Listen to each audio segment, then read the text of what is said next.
Hello students, तो चलिए आज हम लोग शुरू करते हैं क्लास 9 के एक्सरसाइज 1.1 का क्वेश्चन नंबर 4, जो कि इस एक्सरसाइज का लास्ट क्वेश्चन है। और ये क्वेश्चन है हमारा, state whether the following statements are true और false, give reasons for your answer. तो इस क्वेश्चन में हम लोग को क्या बोला गया, सिंपली हम लोग को बताना है कि गिवन स्टेटमेंट्स जो है वो ट्रू है कि फॉल्स है, और अगर ट्रू है तो उसका रीजन क्या होगा, और अगर फॉल्स है तो उसका रीजन क्या होगा। तो इसके अंदर हमारा पहला क्वेश्चन है, every natural number is a whole number.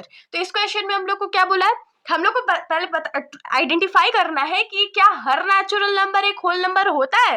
तो उसके लिए हम लोग के लिए क्या जानना इंपॉर्टेंट है कि नेचुरल नंबर कौन कौन से हैं और होल नंबर कौन कौन से हैं। तो ये सारे डेफिनेशन मैंने अपनी इंट्रोडक्शन वीडियो इस चैप्टर की दी थी, तो आप लोग उसमें भी देख सकते हो, वरना मैं दोबारा बता रही हूँ। तो नेचुरल नंबर्स में हमारे जो काउंटिंग नंबर्स है जो कि स्टार्ट होते हैं 1 से और इन्फिनिटी तक जाते हैं, उसको हम लोग लिखते हैं नेचुरल नंबर्स में। और होल नंबर्स में नंबर्स स्टार्टिंग फ्रॉम जीरो से स्टार्ट होते हैं और इन्फिनिटी तक जाते हैं। तो अब हमारा क्या है क्वेश्चन कि क्या हर नेचुरल नंबर जो है वो एक होल नंबर है। तो देखिए, नेचुरल नंबर 1 से शुरू हो रहा है और इन्फिनिटी तक जाता है, और होल नंबर 0 से शुरू हो रहा है और इन्फिनिटी तक जाता है।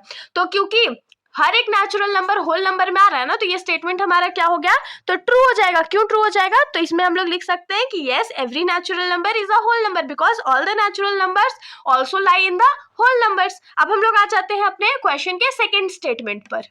हमारा सेकेंड स्टेटमेंट है कि every integer is a whole number.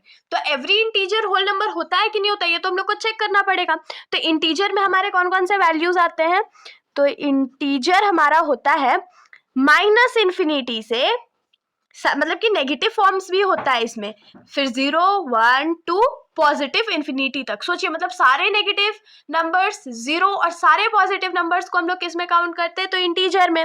और होल नंबर में हम लोग किसको काउंट करते हैं, तो सिंपली 0 से पॉजिटिव इन्फिनिटी तक। तो अब आप लोग मेरे को बताइए कि क्या हर एक इंटीजर होल नंबर में आता है, नहीं आता है ना, ये तो हम लोग को दिख रहा है। तो इसके साथ ये स्टेटमेंट यहीं पर फॉल्स हो जाता है। तो आप लोग इसमें लिखिएगा, no it is false that every integer is a whole number. अब हम लोग आ जाते हैं अपने क्वेश्चन के थर्ड स्टेटमेंट पर। तो हमारा थर्ड और लास्ट स्टेटमेंट क्या है कि every rational number is a whole number.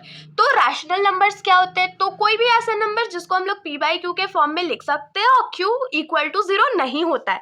तो हम लोग इसको थोड़ा सा लिख लेते हैं कि रैशनल नंबर्स का एग्जाम्पल में हम लोग क्या लिख सकते हैं, जैसे 1/2, सिंपली 1 भी हो सकता है, 2 भी हो सकता है, 3/4 हो सकता है, 6/10 हो सकता है, और बाकी बहुत सारे नंबर्स हो सकते हैं।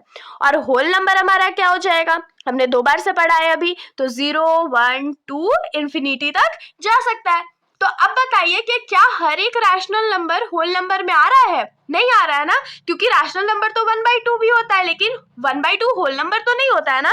तो ये स्टेटमेंट भी हमारा हो जाएगा फॉल्स, की false it is every rational number is not a whole number. तो इसके साथ हमारा ये एक्सरसाइज यहीं पर खत्म हो जाता है। अगर आप लोगों को वीडियो अच्छी लगी हो, सॉल्यूशन समझ में आया हो, तो वीडियो को लाइक कर दीजिएगा और मेरे चैनल को बिना सब्सक्राइब किए कहीं मत जाइएगा। Thank you.